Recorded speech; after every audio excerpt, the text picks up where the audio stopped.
if I ignore Sid? Happened before.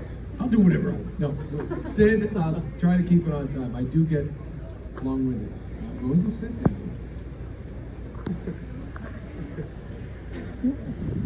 Okay. So I don't have any kind of speech. I don't do that. I just like to give you the time and ask any questions, and I'll tell you as many lies as I can. This very nicely. Yes. What's your name? My name's Carrie. Okay, what can I do? Okay, I actually talked to you in the autograph booth earlier. Yes? But I just wanted to ask you if you could say if this sort of voice line is engineered for you first dibs.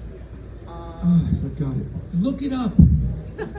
Okay, so I did Marasmus for Team Fortress, but I also filled in for the engineer one time. And this gentleman comes up to me and goes, "Do that voice." I'm like, "Oh, I'm getting old. I don't remember." So find it and play it for me. Give it a second. I'm going to go to another question, and when I hear it, I'll give it to you exactly like I did. Yes. So I didn't think I'd come up this early. Actually, You didn't think I'd call on you? no, I didn't. This is Do you like have your homework? considering I helped set up some AV stuff, yes, I did have my homework. It's out there. What's the question? Just, how did you find your voice for Deadpool? How did I find the voice for Deadpool?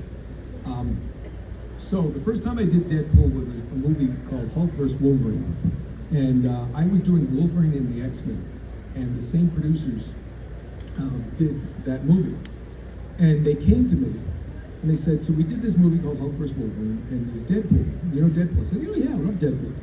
And but Deadpool had never been in a movie before. Had never been voiced. It was in a game years earlier. I don't remember who it was. John Casino? I don't know. And they said, so we had an actor do it, but it's not quite Deadpool. And we were talking, and we realized, they said, "You know how you're always screwing around between takes on Wolverine the X-Men?" Because I was Cyclops, and I said, "Yeah," because I'm kind of a idiot. And they said, "That's Deadpool." And the cool thing is, they said, so we set up a session. I went in, they told me everything, and they said, "We're going to show you the scenes, and so you get familiar with it." I said, "Okay." And I go in, I said, "Oh, you forgot the script." And they go, "Here's the fun part. We're going to show you the scene, and you just say whatever comes to your head, because that's Deadpool." So if you see that movie, every line is ad-lib. "Hey Wolverine, I shot you right in the ass." Combined bang. He walks through these.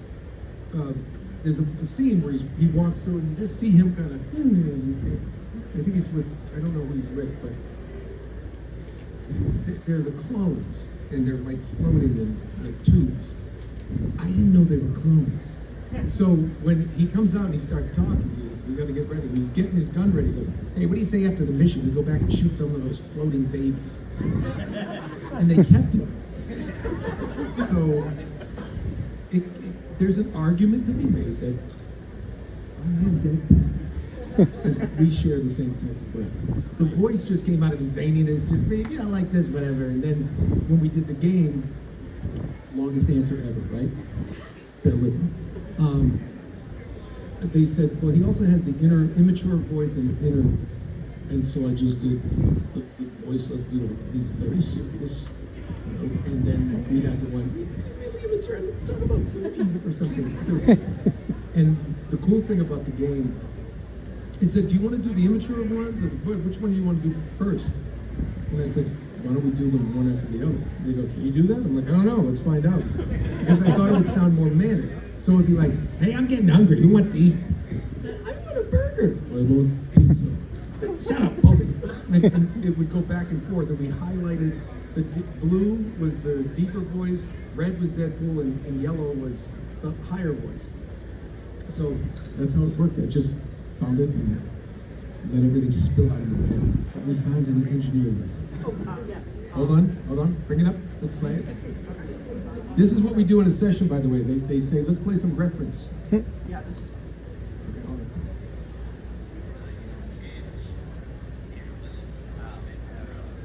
Yeah, listen, pal, we've been running some different things for engineering.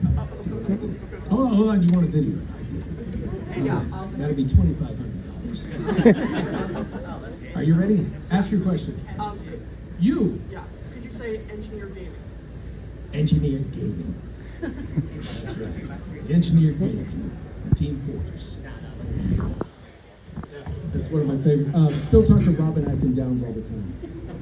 We gotta get Team Fortress people together.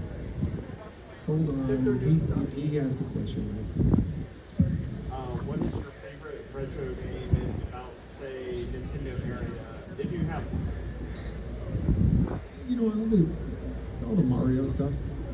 I always liked Mario. Donkey Kong, I remember playing on Atari, and then Nintendo was much better. And then, so my kids got the Game Boy, and they got a little addicted to it. So I was like, hey, I'll take it because they're playing Mario Kart too much. Next thing I know, my wife is waking up hitting me because I'm like, I'm like, hey kids, that's enough of that. And then I go to the bathroom for 2 hours. So I have a stomach ache. By the way, if you don't know, that's what men go to. Yes. Wow. And what was your favorite part about voicing Nathan Drake? I'm sorry, say again? Wow. What was your favorite part about voicing Nathan Drake? Well, I didn't just voice Nathan Drake. My favorite part is actually playing Nathan Drake. Right. Every scene in those games, another great story there, is all motion capture. In Okay. fact, it was one of the biggest narrative games ever to do that, and it led the way for the rest of that we did. Right. And it was cool when I say movie. Gordon Hunt, father of Helen Hunt, is basically an animation guru. Did all the Smurfs. I mean, anything Hanna-Barbera did. He was like the godfather of it. He was our director. And one time, we would block a scene, which is you kind of rehearse it and where we're all going to go because there's other actors in the suits and we're doing the whole thing. And he says, okay, and then you go off that way. And we do it. And then Amy Hennig, the game creator and the game director, basically. So we had the acting director and the game director. And she said, oh no, he can't go that way. And Gordon was like, why? He said, because the game he has to leave that way because that's where we go. And he looked at me and goes, there they go, turning our movie into a video game. And that's how we approach it. And that's why I think Uncharted 2 is the most pacing-wise like a movie. Okay. What we did. Yes. what was your favorite part of voicing Rick Dalton? My favorite part of voicing Dr. Richtofen is just doing Dr. Richtofen. Hating Dempsey and doing things like that. It started off, he was, by the way, I always mess up. Is Ultimus or Primus? I think Primus is the first. Ultimus was the first. Because mine was kind of crazy. So all the blood, the beautiful blood, it's all over my face. It's all over my face. He was wacky. And then it switched and we got to do a very much more serious one. And anytime you get a character that's been around for that period of time, he gets to evolve. And I think through the writing, which I never could follow. People ask me, like, what did you think of this map? I'm like, I don't know what you're talking about. Where was that in the timeline? I could never follow it. But it was really cool. And it was just one of my favorite. Deadpool and Richtofen are probably my two favorite to voice. Just purely in a booth doing voices, because if you think about them, both of them have no consequences to their actions. Oh yeah. And they both don't care about anything but themselves. So they're like dogs. They live in the moment because there is only one moment. I can go back. I can go forward. The temple just doesn't care. Just can't kill me. Yes. Is there a role or maybe a type of role that you haven't done before that you would like to do? It's a great question and it's an easy answer. Red Dead Redemption. I love westerns. Big Clint Eastwood fan, the spaghetti westerns, that kind of stuff. I know Roger Clark real well. A friend of, I don't know if he's here, but a guy knows Ned Luke. I know Ned. And I don't know, I've never worked for a rock star. I think great company, the great stuff. But I always thought that would be a lot of fun. And hey, I mean, Nathan Drake rode a horse in Uncharted 3, so mocap horse, which is just a saddle on a bunch of wood. But, I know how to do it. But I just thought, I think that would be cool. It's kind of a bucket list item for me, either in a game and or an actual TV or film. So that's kind of something I'm going to do. I am slightly allergic to horses, the real ones. So, but clarity. So, have it on standby. Yeah. Okay, to piggyback off his question right here, will Rick Kaufman be coming back as a playable character in Black Ops 6 by any chance? Who's next? I don't know. Is the most honest answer. I don't know. Okay. I don't know if you've seen the last of the Don't Care About. I can't tell you. No, I can't tell you. I can't tell you it's going to be cool, and they have some trailers coming out in the next couple of months that will make your head explode. Yeah. Well, talk to you out there on the side. Could you give us some lines from Mr. Copperpot? Oh, just relax, man. You get no answer. Of course I can. It's one of my favorite things. One of my favorite stories was I was at another Comic-Con, and someone came up, and to my right happened to be Mr. Kevin Conroy signing his stupid Batsy pictures. And I sat there, and someone came up, I'd like to sign a pen, and I go, oh, I'll be happy to sign that for you. All right. I go, look, Batsy, people like the Penguin too. And then Kevin Conroy slammed his pencil down, looked at me, stood up on his chair, and said, "No one likes you, Copperpot." And then he went into the whole, "For I am the bat, I'm the knight," and all that shit. And people just left my line. And he just, and everyone cheered. And I think I cried. And he sat down, he smiled at me and said, "How do I follow that?" He goes, "You don't." So, Yeah, that was what. so that is a cool role. That was toward the beginning of my voiceover career. We had done Assassin's Creed, Desmond, and we had done Uncharted, which are kind of the same, just Desmond doesn't have the personality. He's like, "Oh, I'm straight, everything's bad. I'm just a bartender." Somebody had me sign that, it was awesome.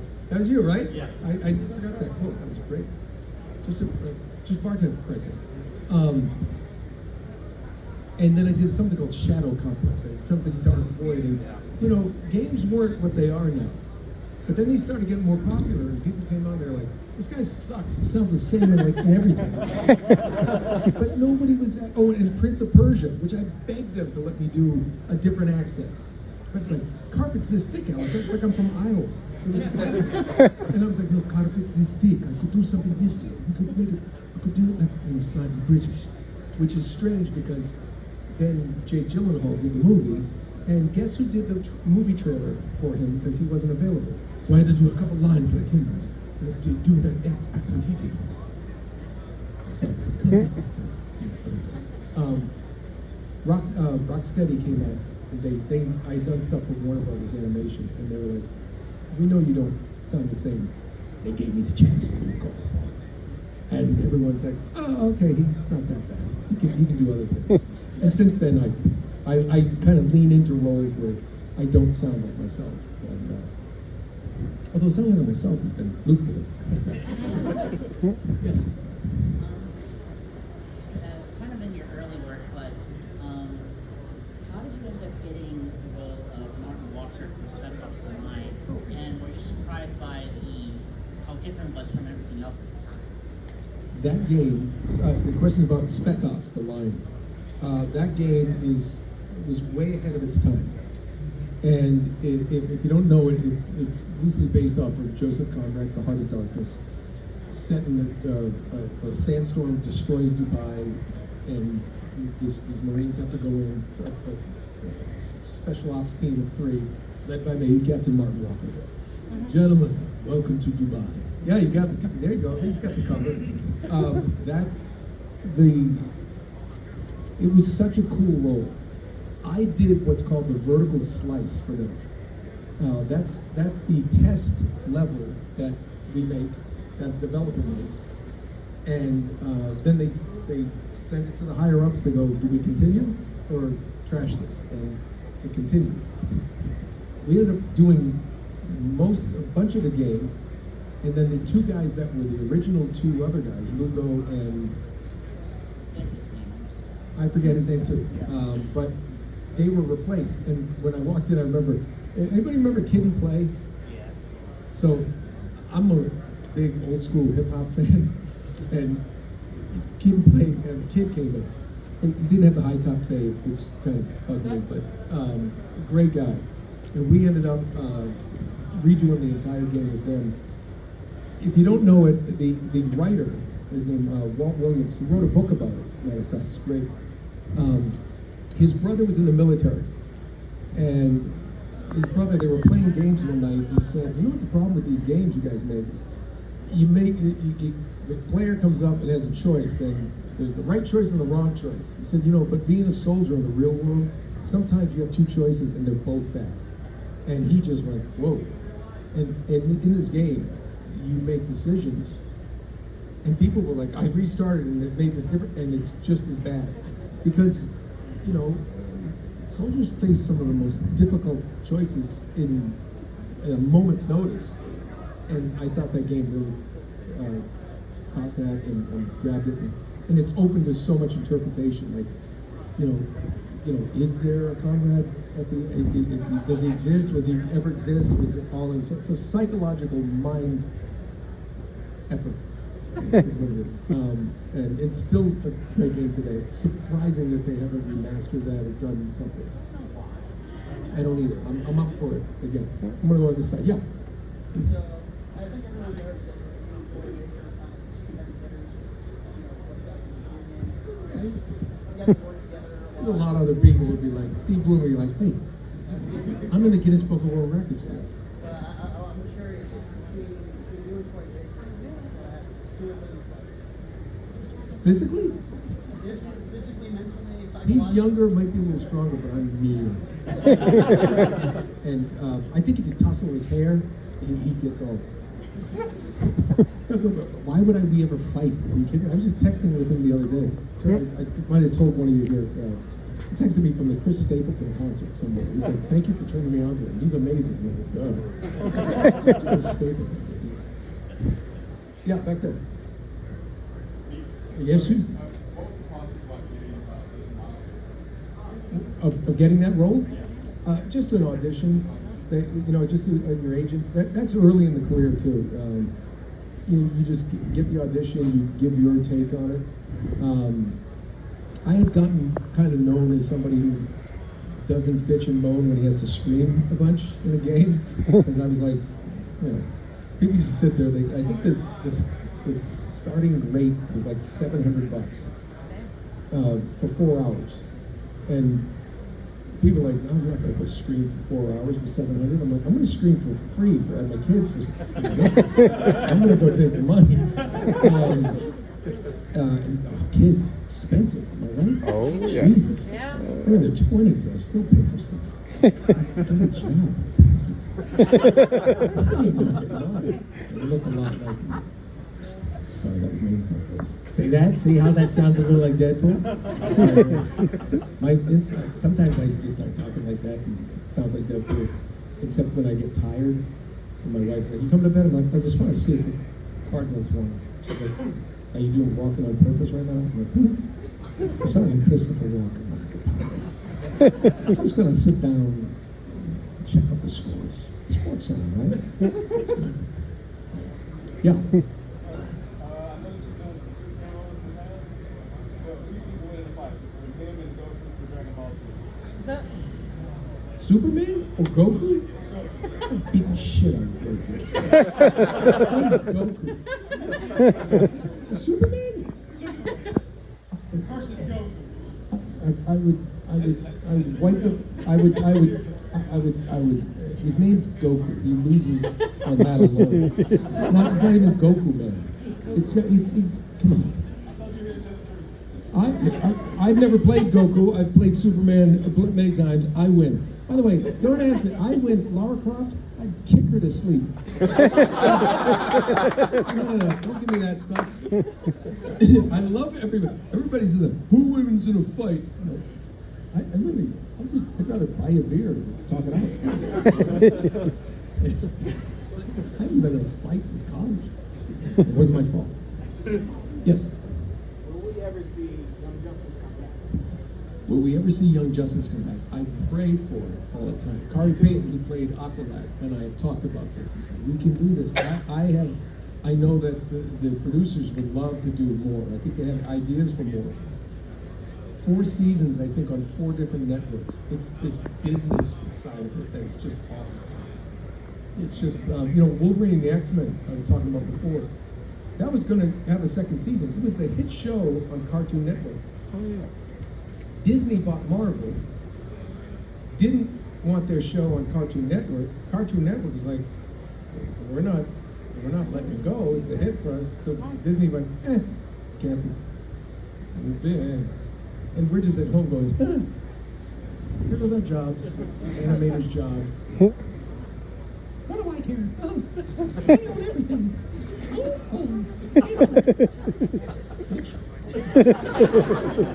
Somebody's recording this and we'll never Disney. Yes.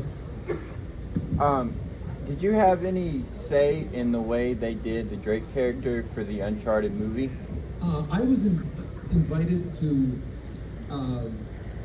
put as much of myself in that character as possible after I was cast in it. And the cool story is the last audition for it was in this. I think it was like a dance rehearsal space. I remember, the numbers with the bar for ballet and stuff like that. Well, those floors, wood floors, and they're kind of slick. And it was just a chair, like one of these. And oddly enough, the reader for it was Emily Rose, who had auditioned for Elena, but they didn't think she was right. And at that point, and I came in and I did this thing, and I remember I had to, run across, and we did a couple lines, and I had to run across to dive behind a rock.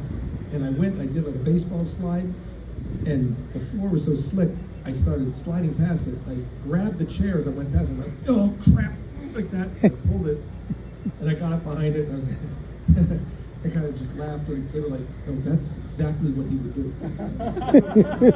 And the dynamic that Emily brought, we got into it, they had her re-audition after that later on. So I tell her to this day. And now she's my real life's business partner at a production company. It's a very small one.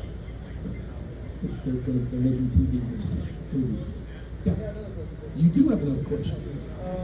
So, at the end of Uncharted 4, we saw him basically pass the mantle to his daughter, and I've been speculating for wondering for years, would y'all make a 5 with his daughter in the role that you did assisting her throughout the film? No, if I did a 5, I would start with her funeral. Right? That's the reaction I wanted. No, I love it. Look at her. Oh, no, he said that out loud in a room with people. Yeah, of course. That whole like the Liam Neeson Taken kind of thing. That could be really cool. But I have no say in any of them. I'm just the clown they hire to come in and do the stuff. I hear more rumors at conventions like this. People are like, I heard they're making Uncharted 5. I'm like, from who? They haven't called me. I don't know if they will, but I would absolutely be up for that. I mean, sure, why not? Yeah.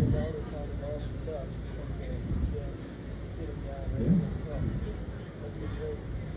Or you find out that she's not really my daughter. It's like Sully. Yeah, kids. There's all kinds of things. Yeah. Would you be willing to do a few quotes for me? Quotes? Yes, sir. Hit me with a quote. All right. But don't give me one, engineer guy got his quote and left. First up, I want to say thank you for the quote on there. Oh crap. Can you do that for me? No, crap. Usually you'd be shooting at me, but thank you. Huh. I'm fine, I'll take the water. I wanted a Dr. Pepper. You've been running, you deserve that Dr. Pepper. You go get yourself vanilla custard, put that in there, that's really nice.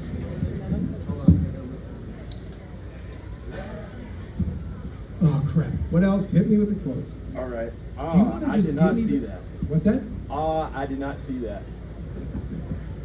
You know you can go play the game again, right? I know, right Crap. beside the I African did man not see saying. that.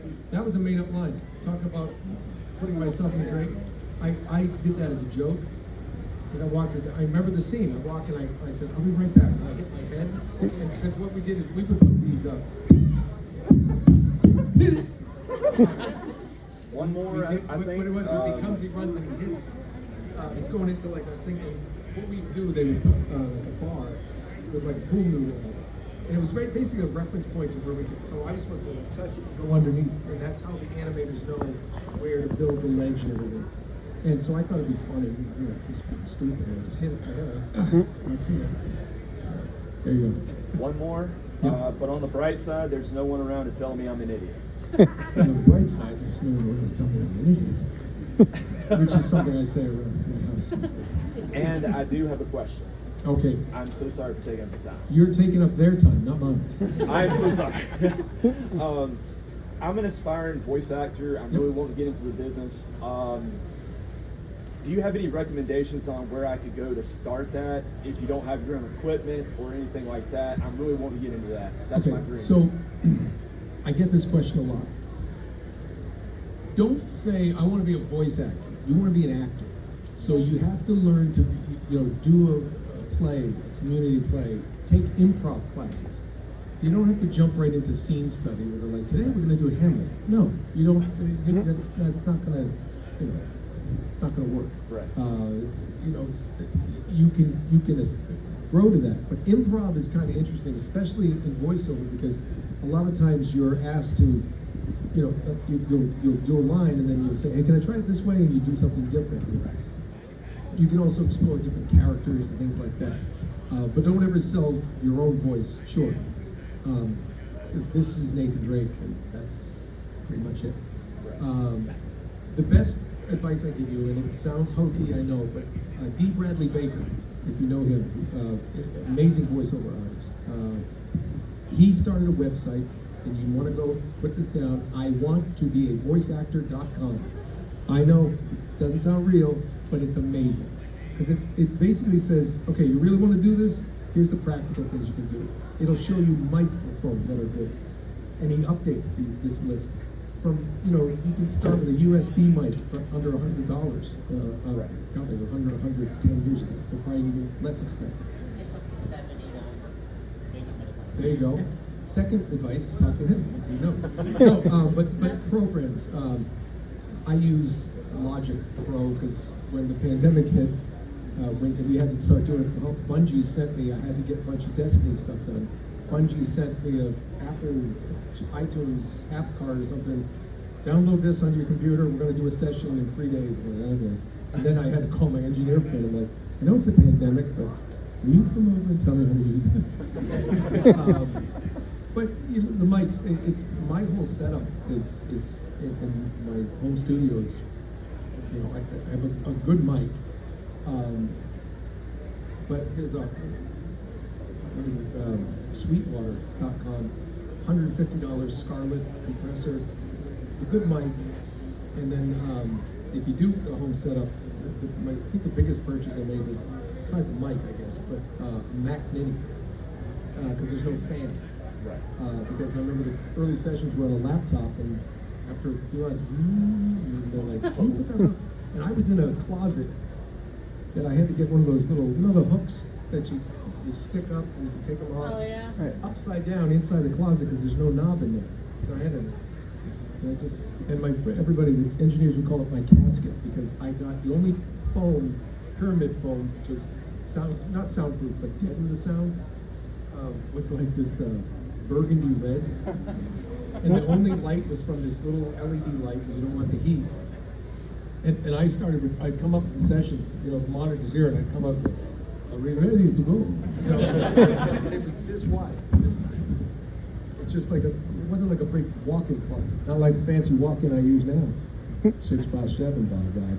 So I put a shelf up there, toys. But there you can do it.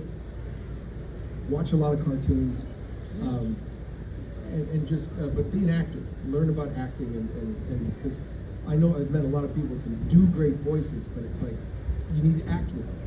And I think anybody worth their salt will tell you that. Also, if an idiot like me can do it, you can. So, yeah. You said earlier that you didn't want to fight anybody, you grab a beer with them. What fictional character would you want to grab a beer with most? Fictional character would I want to have a beer with most? Wow. Deadpool would be fun, but he'd probably kill me. Rick Tovin scares me. Of my characters or just anyone? Either or. Oh gosh, I don't know. Any suggestions? Throw some suggestions out for me. Superboy. Arthur Morgan. Oh, Indiana. Well, Harrison Ford. He's not fictional, but I do. He's fictional. God, that's a great question. Superman. Ask him like, why did you beat the shit out of Goku like that? Oh, see how I brought it around? No. Superman would be cool because I just want to say, so the X-ray vision, like, do you, well, you know what I figured? Great one was Peter Griffin. Yeah. I don't know. It's a great question. I so many. Like the whole Quagmire and Peter Griffin gang. Because I'm from Rhode Island, where that's set. Like just sit at the Drunken Clam, talk with those guys. My partner's actually from Rhode Island, so. Is that right? Yeah. I got that with Joe Swanson. I do all those. My favorite fish one. Beer with him. You're just too old for me this morning. You have another question? I have another one. Good. So this question pertains to the Prince from Prince of Persia. Oh. This is one of my favorite games. It's a great game. It's a beautiful game. The voice doesn't match the beauty. And Elika, amazing. yes. Kari Walden, early jobs. So much. So it's a question and a quote, because I love the Carpets This Thing quote, but it's probably my favorite. It's the only one I remember. So The one that I remember the most is Run, Jump, Die, Repeat. Run, Jump, Die, Repeat. was that from that?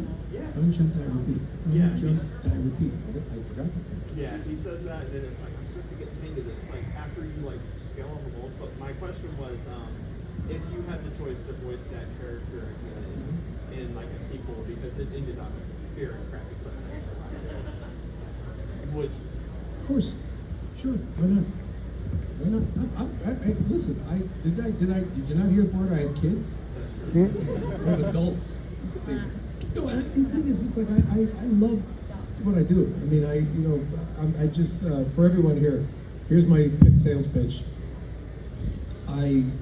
October on Peacock, there will be a new TV series called Hysteria.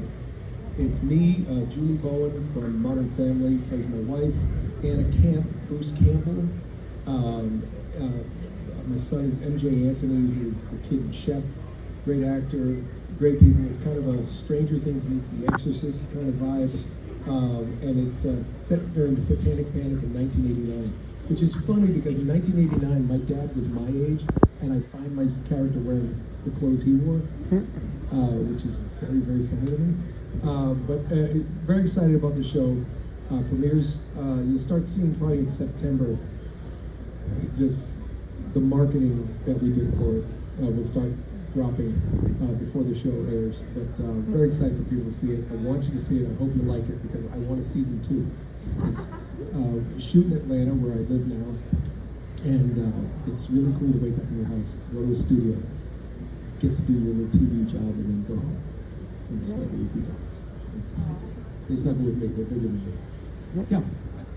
I heard from Steve Linden and Bo Billingsley about the issues that have come about with AI in Oh, the yeah. voice acting business recently. Have you run into any trouble with that as far as contracts and any of that? I haven't. I haven't. And, you know, it's. You know, I have people, some friends of mine are here tonight. They said, "Did you do a Zaxby's commercial?" And I'm like, "No." They said, "It sounds like you." And I'm like, "Well, there's other people who can like sound better." You know, if I ever found out it was AI, they owe me some chicken. Even though Raising Cane's is way better. And then Popeyes as well. Oh, yeah, you know, Chick-fil-A, yeah. I actually have Chick-fil-A coming after this panel. Which is, yeah. How good is that chicken that they can sell it 6 days a week and still make millions and millions of dollars? It's really good, is the answer. So, did I answer your question? I don't even know what it was. Close enough. Close enough. Yeah. What was it like picking up Ghost after Peter Dinklage? So, good question. So I went in. It's never happened to me before. Never happened to me since. My agent called me and said, "So, Bungie is hiring you for a paid audition." I'm like, "Well, top of the world, Mom. I've made it. You're paying me to see if I'm good." They brought me in, and all they said is like, "He's this character. He's AI." Basically, and I didn't know anything about Destiny at the time. So I knew, but except my son, who was little at the time, played. And I said, okay, so we did a probably 2-3 hours where we just kind of worked on his voice and played around with it a lot. And then, you know, I got the call after. They said, okay, they want to move forward. They're going to have you as what they call the Taken King, and that's where I'm going to do it. And at the end of it, they said, do you know you're actually replacing Peter Dinklage? I was like, the Game of Thrones guy? And they were like, yeah. And I just figured, okay, he's in Northern Ireland. He's not available, and it's a live game. They need a lot of sessions. And, you know, it made huge news, but I don't think Peter Dinklage ever cared. And for me, it was just this opportunity to be a major character in a game with a company that I did a bunch of Halo with Bungie, and I knew them well. And they knew that's kind of my bread and butter. I wanted to do it. And, you know, I wasn't trying to do an impression of him. I got to be my own character, my own thing. The crazy thing was, after we did that first one, they said, okay, well, now we're going to go back and re-record all the stuff that Peter did. And I'm like, you can do that? What do you mean? They said, yeah, it's a live game. I'm like, and literally my brain was like, no, it's a game. You buy the disc, and here's the disc, and you play, and the voices are like a record. You can't. And they looked at me like, I'm the idiot, which I was. And I go, no, we can just, we record, and we do a live update, and he's out and you're in. I was like, what? So look out for, you know, Uncharted, the series starring Peter Dinklage. Yeah, it was, but it's been an honor and a privilege to be part of that, because there are so many avid fans. I told a bunch of you today, my 21-year-old walked down and he looked at me and goes, "You just made me cry." Because the end of Final Shape is an incredibly emotional moment, and it's written so well, and it's such a cool game.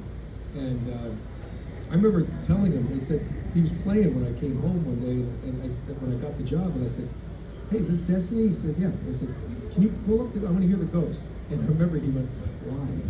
And I said, what's wrong with the ghost? He goes, I don't know, he's just kind of boring. He's just, and Peter Dinklage is a phenomenal actor. But I wonder, I know they went through different directors, and it's really hard. And if you catch people on certain days, and if they're not directed well, especially if it's kind of a celebrity name, directors sometimes don't want to tell them what to do, and they just kind of do it. But I listened to him, and I liked it. I was like, well, there's nothing wrong with that. But you hear different scenes, and then you just kind of, it's very droll and everything. And they wanted the ghost to be more of your buddy, your companion, and I fit that bill for some reason. But I don't think it was anything against Peter. I think it was just scheduling more than anything. It wasn't his performance.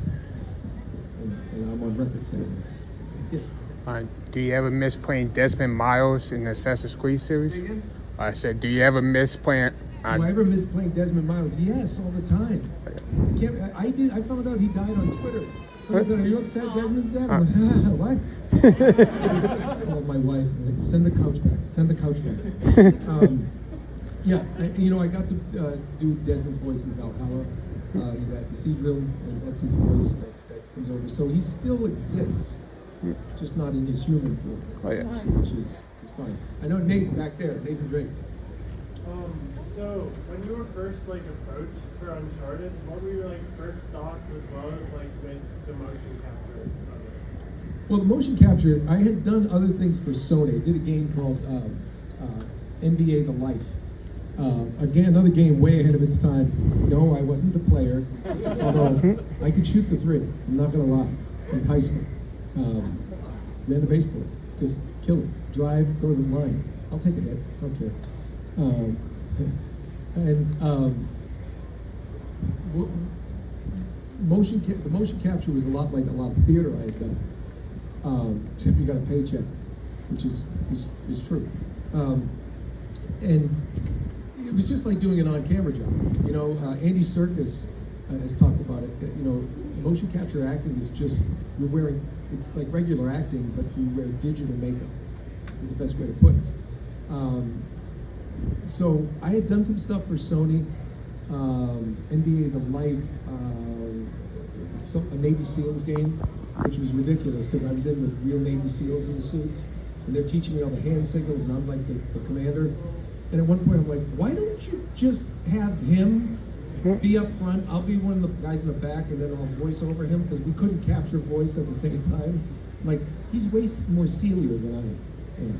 But so I got to do that. But it was just, it was just such a great opportunity to do something that really wasn't being done at that scale. And I remember Naughty Dog was the room. These guys, they're jumping over cubicles, a tight, small office, and then by 2 and 3, they moved into big offices and they blew up. And they make amazing games. So, and Amy Hennig is, she's got my heart forever. I mean, she gave me the best role of my life. I always tell people, it's ironic that I get to travel the world more than Nathan Drake because of Nathan Drake. I did a bunch of stuff for Sony when we were promoting things. These Comic-Cons, I just did Stockholm and Finland. Finland, they eat a lot of reindeer. Just note to self. I did not eat the reindeer. I'm not going to do that. Yeah. Oh, that you're telling me my time. What time is it exactly? Oh, it's right on time. Okay, well, let me right there. I've got one more question and one more quote, I promise. Okay. From Uncharted 2, I haven't thought that far ahead. I haven't thought that far ahead. What are we gonna do? I haven't thought that far ahead. And I think the other question, that wasn't a question, but oh crap, I forgot. Oh, you said it right though. Oh crap. All right, he's gonna club you if you don't come up with the question. Okay. All right, take it right quick. I'm gonna take this last one here. Yeah, the time of Uncharted 1 while you're filming voice acting, did you have a sense that it was going to be big, as iconic as it was? You never know. There is no Uncharted 1. It's Drake's fortune. Right? No, I'm serious, because you never know that it's going to be so successful that you get the next one. It was so much fun.